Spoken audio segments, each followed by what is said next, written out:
She was a poor virgin girl sold to an old millionaire. Until one night changed everything.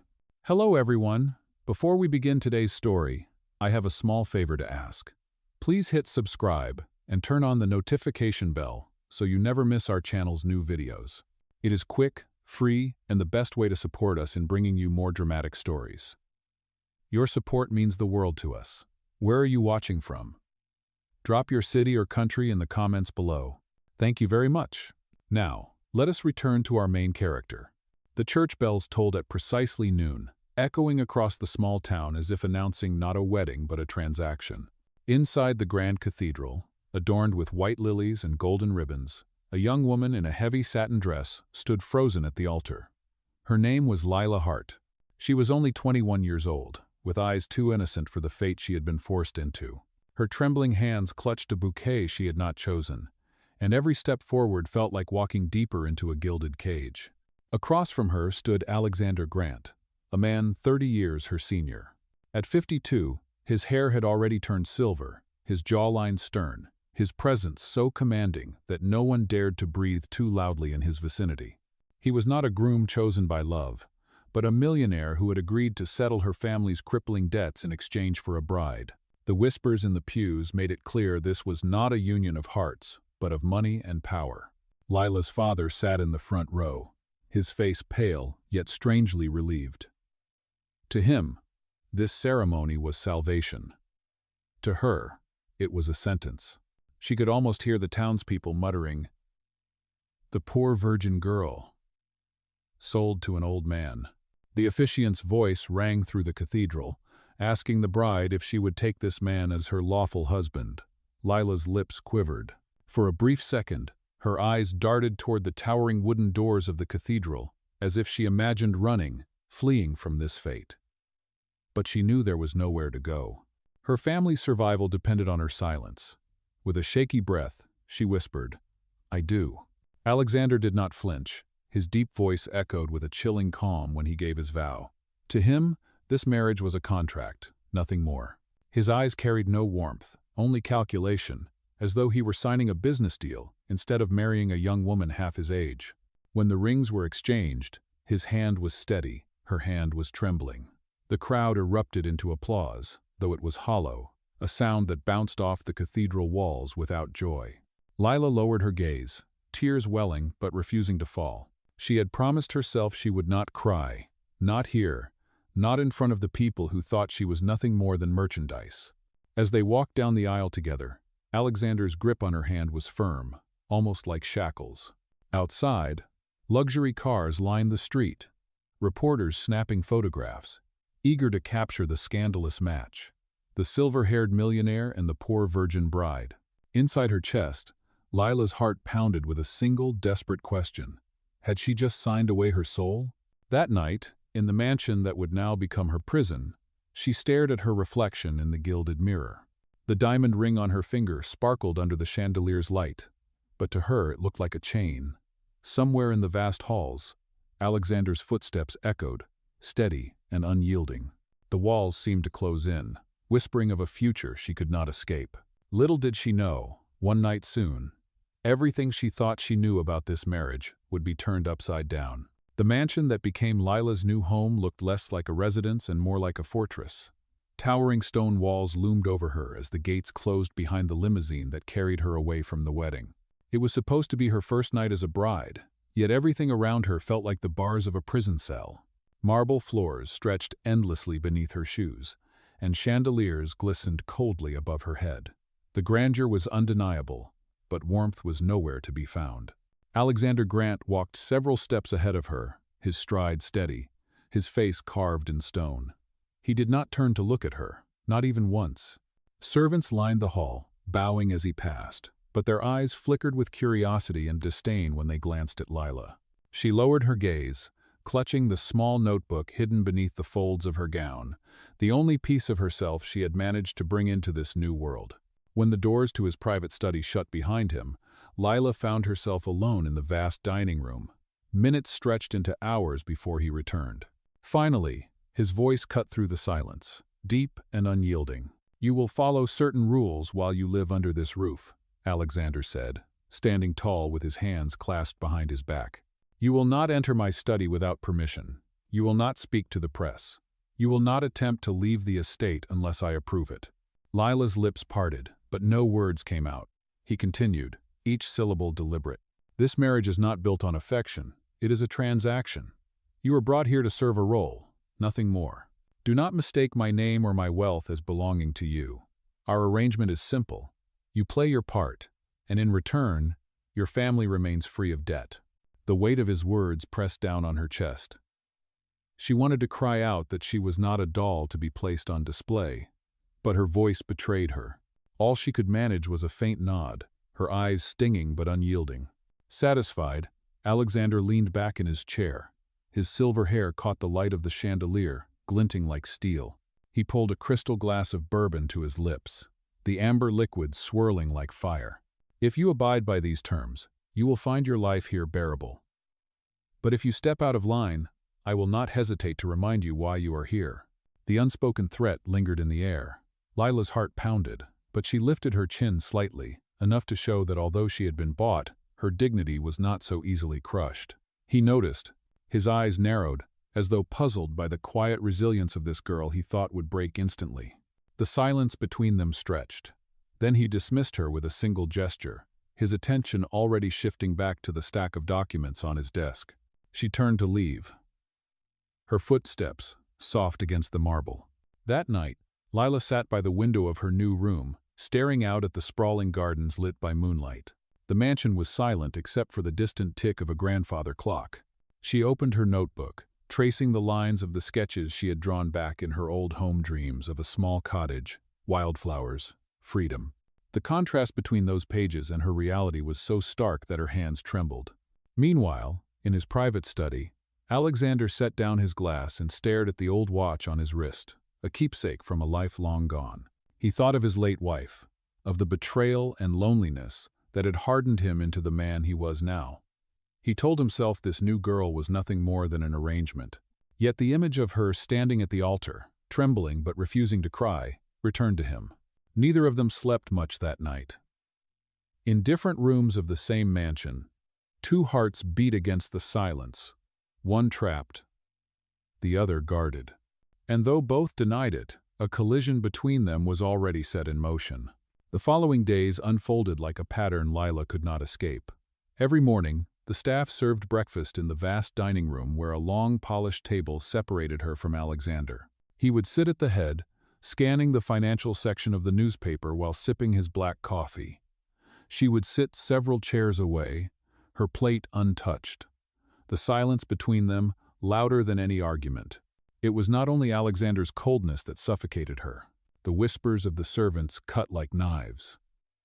When she passed through the halls, their eyes followed her, some with pity, others with contempt. "The poor girl was sold," one maid murmured when she thought Lila was out of earshot. Another scoffed, "She will not last a month."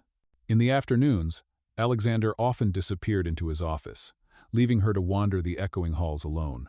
The mansion was filled with priceless art and gleaming antiques, but to Lila it all felt lifeless. She longed for something real, something warm. To pass the time, she tended to the neglected garden in the courtyard. Her hands became dirty from the soil, her dress smudged, but it was the first place she felt she could breathe. There, she planted a small row of wildflowers, the only living colors in a sea of manicured hedges. One evening, as she knelt by the garden pulling weeds, Alexander appeared at the balcony above. His shadow stretched across the courtyard as his eyes fell on her. She looked up, startled, and for a fleeting moment, their gazes locked. There was no mockery in his stare, no command, just an unreadable stillness. Then he turned and vanished inside, leaving her heart pounding with confusion. That night, they attended a dinner party hosted by one of Alexander's business partners. Lila wore a gown chosen for her, glittering under the chandeliers, but the weight of it pressed down on her shoulders. She walked beside him, her arm resting stiffly in his, her smile forced. Around them, champagne glasses clinked and laughter filled the hall. But behind polite words, the whispers were merciless. "Is that his new wife? She could be his daughter. She is the virgin girl they say was sold. What a scandal." The words burned her ears, though she kept her head high. Alexander, however, noticed. His jaw tightened, his hand gripping hers a little firmer. When one woman laughed openly at the sight of Lila, he leaned closer and whispered coldly into her ear, "Do not show them weakness." She forced a nod, her back straightening. For the rest of the evening, she endured, though every smile felt like glass shattering inside her. Later, in the car ride back to the mansion, the silence was heavy. Streetlights slid across Alexander's face, revealing the tension etched into his features. Lila finally gathered the courage to speak. "Why do you keep me in this life if you despise me so much?" Her voice was soft, but steady.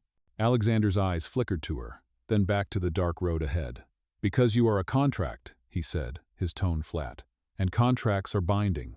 The answer cut her deeper than she expected. She turned away, staring out the window as tears welled, but she refused to let them fall. Back in her room, she opened her notebook and sketched the dinner party. As she remembered it, the glittering chandeliers, the rows of laughing faces, and herself, a small figure lost among giants. She pressed her pencil harder until the paper nearly tore. In his study below, Alexander poured himself another drink.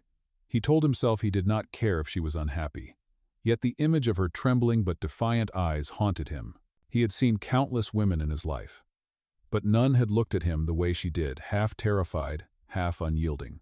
The distance between them was unbridgeable, yet something invisible had already begun to shift. Neither wanted to admit it, but the walls they built around their hearts were showing the first small cracks. The turning point arrived on a stormy night that neither of them would forget. The rain lashed against the mansion windows, and thunder rolled across the sky like an omen. Alexander had agreed to attend a high-profile charity gala, and as his wife, Lila was required to be at his side. The ballroom was dazzling, filled with polished marble floors, glittering chandeliers, and the city's most powerful figures. Alexander commanded the room effortlessly, his silver hair and steely presence drawing every eye. Lila walked a step behind him, her gown shimmering under the lights, her nerves tightening with every whisper she overheard. "She looks terrified." "I do." "Poor thing. Sold like property. She will never belong in his world." The cruel remarks pierced her heart, but she kept her chin high, forcing a calm smile. She told herself she could endure it, as she always did. But the night took a cruel turn when one of Alexander's rivals, a man named Richard Doyle, raised a glass and sneered loudly enough for the crowd to hear. "To Alexander Grant," Richard said with a smirk, "and to his brave young bride who proves that money truly can buy anything." The laughter that followed spread like wildfire. Lila froze, her hands trembling as the eyes of the entire ballroom fell on her. She wanted to disappear, to run from the humiliation. Her heart pounded in her ears, and for the first time, she felt her strength falter. But then, something unexpected happened. Alexander's hand found hers, strong and steady. He pulled her closer to his side and turned his sharp gaze toward the crowd. The laughter died down almost instantly. "My wife," Alexander said, his voice firm and resonant, "is not for sale. And anyone who dares to insult her insults me." The room fell into stunned silence. Richard Doyle's smirk vanished, replaced by a flash of unease. Lila stared up at Alexander in shock, unable to believe the man who had kept her at arm's length would speak so fiercely on her behalf. The rest of the gala continued under a tense hush. Alexander never released her hand, holding it tightly as though daring anyone else to speak against her. For the first time, Lila felt the weight of his protection, and it unsettled her as much as it comforted her. Later that night, when the storm outside had calmed, the car ride home was filled with silence. But it was not the same cold silence as before. Instead, it was charged with unspoken questions. Lila finally whispered, "Why did you defend me?" Alexander's eyes remained on the dark road ahead. His jaw tightened. "Because you are my wife, and no one humiliates my wife."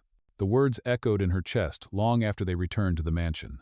She lay awake in her room, staring at the ceiling, replaying the firmness in his voice and the strength of his grip. For the first time since the wedding, she wondered if beneath his icy exterior, there might be a man capable of something more than control and indifference. Meanwhile, Alexander sat alone in his study, the bourbon untouched beside him. He leaned back in his chair, remembering the fear and humiliation in her eyes at the gala. He had not expected it to stir something deep within him, something he thought had long since died. He told himself it was only pride, only a matter of defending his name. But as he closed his eyes, the image of her trembling hand in his lingered like a flame he could not extinguish. The storm outside faded into silence, but inside the mansion, a different kind of storm had begun, one that neither of them could deny, though both would try. The days following the gala carried a strange new rhythm.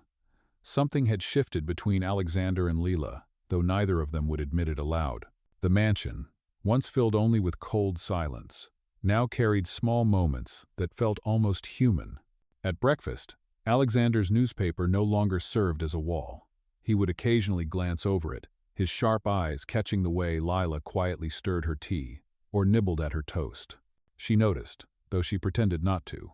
Once, when she reached for the butter and her hand shook slightly, he pushed the dish closer without a word. It was the smallest gesture, but her heart skipped all the same. In the afternoons, she returned to the garden. Her wildflowers had begun to sprout, fragile yet persistent, and she cared for them with a tenderness she could not show anywhere else. One evening, she discovered a new set of gardening gloves and tools resting by the gate. No one admitted to leaving them, but she knew. The realization that Alexander had quietly noticed her small refuge unsettled her more than his stern commands ever had. One night, as the air turned colder, she passed through the grand hall on her way back to her room. Alexander was standing near the fireplace, the flames casting shadows across his face. He held a crystal glass in one hand, but his gaze was fixed on the old watch at his wrist. For a moment, he looked less like the unyielding millionaire, and more like a lonely man haunted by time. Lila hesitated, then softly asked, "Was it hers?" His eyes lifted, startled. He followed her gaze to the watch, and for a long silence, he said nothing. Finally, he replied, "It belonged to my late wife." The weight in his tone silenced her.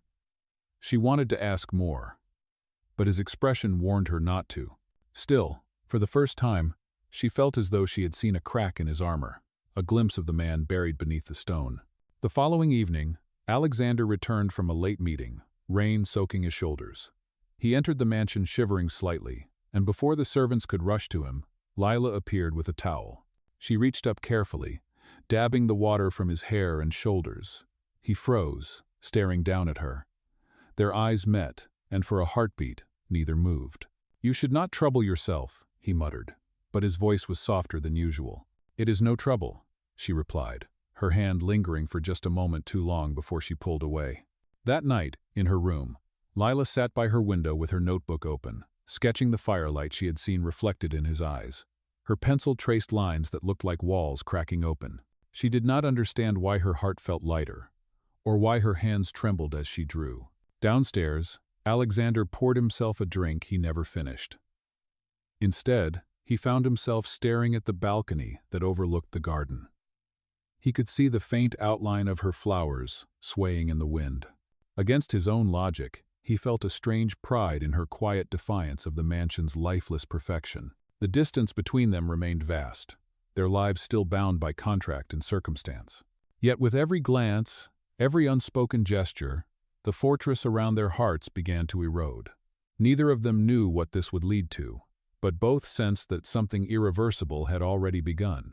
The fragile peace between them did not last long. Just as Lila began to believe she could breathe inside her gilded cage, the outside world came crashing in. It started with a headline splashed across the morning paper: "Poor Virgin Bride bought by Alexander Grant." The words were cruel, sharpened like knives, and accompanied by photographs of their wedding. Lila's pale face, her trembling hands clutching the bouquet, were captured for the world to mock. By noon, the scandal spread across television screens and gossip columns. Talk show hosts laughed about the age gap, bloggers ridiculed her family for selling their daughter, and strangers on the internet spat venom at her character. Some called her greedy, others painted her as desperate and shameless. Inside the mansion, Lila sat frozen on the couch, clutching the paper until it crumpled in her hands. Her chest heaved with silent sobs. She had endured whispers in ballrooms and contempt in the halls, but this was different. This was the entire world dragging her name through the mud. Alexander stormed into the room, his face grim. He held another paper, the headline glaring up at him like a personal attack. "Who leaked this?" he growled, his voice low and dangerous. But Lila barely heard him. "They think I sold myself," she whispered, her voice breaking. "They think I am nothing." For the first time since their marriage, her composure shattered. Tears spilled freely down her cheeks as she stood, clutching her notebook against her chest as though it could shield her from the world's cruelty. "You told me I was only a contract. Now they all believe it too." Alexander's jaw tightened. He reached out, but she stepped back, shaking her head. Her sobs echoed through the grand hall before she fled up the stairs, leaving him alone with the venom of his own words reflected back at him. The following days grew heavier. Reporters camped outside the gates, their cameras flashing like lightning whenever Alexander's car appeared. The servants whispered more loudly now, emboldened by the scandal. Lila locked herself in her room, sketching furiously in her notebook dark lines, broken shapes, images of cages and shattered glass. Alexander spent hours in his study, his temper simmering. He launched investigations into who had leaked the story, suspecting rivals eager to weaken him. But when he closed his eyes at night, what haunted him was not the betrayal of his enemies, but the sight of Lila's tears and the way her voice had cracked when she said she was nothing. One evening, he found himself outside her door. He raised his hand to knock, then hesitated. He could hear the faint scratch of her pencil against paper, the sound of her trying to hold herself together. He lowered his hand, retreating down the hall, his chest tight with something unfamiliar guilt. Meanwhile, Lila pressed her notebook to her heart, whispering to herself in the darkness, "I will not break. I will not let them take what little dignity I have left." But the loneliness in her voice betrayed her resolve. The mansion, once merely cold, now felt suffocating. The scandal had built walls higher than any Alexander had intended. What neither of them knew was that this very storm, the cruelest yet, would become the fire that forced the truth into the open. The world saw their marriage as a joke, a scandalous bargain. Soon, Alexander would have to decide, continue treating it as a contract, or finally step forward to claim her as something far more. The scandal reached its peak within a week. The headlines grew harsher, the reporters louder, and the attacks more personal. Every outlet repeated the same cruel story. A young woman sold, a millionaire buying himself a bride. Lila could not escape it. Even within the walls of the mansion, the weight of shame pressed down on her chest until she could barely breathe. On the seventh day, the chaos exploded. Richard Doyle, Alexander's business rival, organized a press conference in the city. He stood before the cameras with a smug smile. Holding documents, he claimed, proved Alexander had paid off the Hart family's debts in exchange for their daughter. "Here is the proof," Richard announced, his voice carrying triumph. Alexander Grant did not find a wife. He purchased one. The girl was a virgin, sold like property. This is the kind of man he truly islanded. The crowd erupted with gasps, reporters shouting questions. Within hours, the video went viral. Lila sat in her room watching it unfold, her stomach twisting with humiliation. She wanted to hide forever, to vanish from the world's sight. But that evening, Alexander made a decision. Instead of retreating, he called for his own press conference. Cameras flashed as he stepped onto the stage, his tall frame commanding silence. The world expected denial, excuses, or perhaps an attempt to bury the story. What they received was something else entirely. "My name is Alexander Grant," he began, his voice steady and deep. "Yes, I paid off the Hart family's debts. Yes, Lila became my wife soon after. But let me make one thing perfectly clear." He paused, letting the silence hang heavy. His silver eyes scanned the crowd, unwavering. "She was never for sale, and she is not a contract. She is my wife, and she is the woman I love." Gasps rippled through the room. Reporters shouted questions, flashes blinding the stage. Alexander raised a hand, silencing them once more. "From the moment I saw her, I knew she had a strength I could not ignore. I may be older, wealthier, and more hardened by the world, but none of that changes the truth. I love her, and I will protect her with everything I have. Anyone who dares to insult her insults me directly." Lila watched the broadcast from her room, her hands trembling as tears filled her eyes. She had never expected him to speak such words, not after weeks of cold commands and distance. Her heart pounded, as if the walls around it were breaking open. When Alexander returned home, the mansion was unusually quiet. Reporters still swarmed outside the gates, but inside, silence reigned. He found Lila standing at the foot of the grand staircase, her notebook clutched to her chest. For a long moment, they simply stared at each other. "You said—" Her voice broke. "You said you loved me." Alexander stepped closer, his expression softer than she had ever seen. "I did not plan to.